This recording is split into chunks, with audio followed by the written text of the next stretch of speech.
বাংলাদেশের ছাত্র জনতার ঐতিহাসিক আন্দোলনে পতন হয়েছে দোদণ্ড প্রতাপশালী আওয়ামী লীগ সরকারের।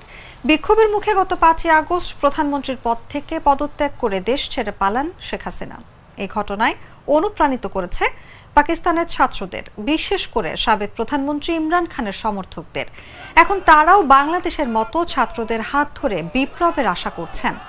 ইমরান খানের দল পাকিস্তান তেহরিকে ইনসাফের ভেরিফাইড টুইটার হ্যান্ডেলে গত কয়েকদিনে বাংলাদেশের কথা উল্লেখ করে একাধিকবার পোস্ট করা হয়েছে। এর মধ্যে গত 7ই আগস্টের এক পোস্টে বাংলাদেশের সঙ্গে পাকিস্তানের পরিস্থিতির সরাসরি তুলনা টানে দলটি। আরেক পোস্টে বাংলাদেশে ছাত্র জনতার আন্দোলন এবং সে সময় সেনাবাহিনীর ভূমিকার প্রশংসা করেছেন খোদ ইমরান খান।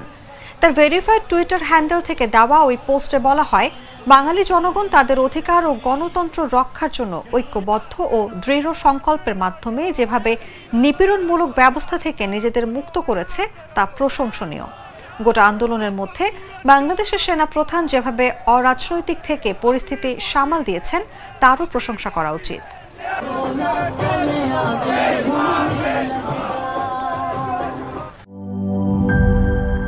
সবুজের দেশে নতুন রঙের বেশে ঘরে বাহিরে সাজানো বলকে রেইনবো রেইনবো রেইনবো পেইন্টস রে সাশ্রয়ী দামে দেয়াল রাঙায় রেইনবো সবার রং সবার ঘরে ঘরে rainbow Rainbow Paints, the color of joy.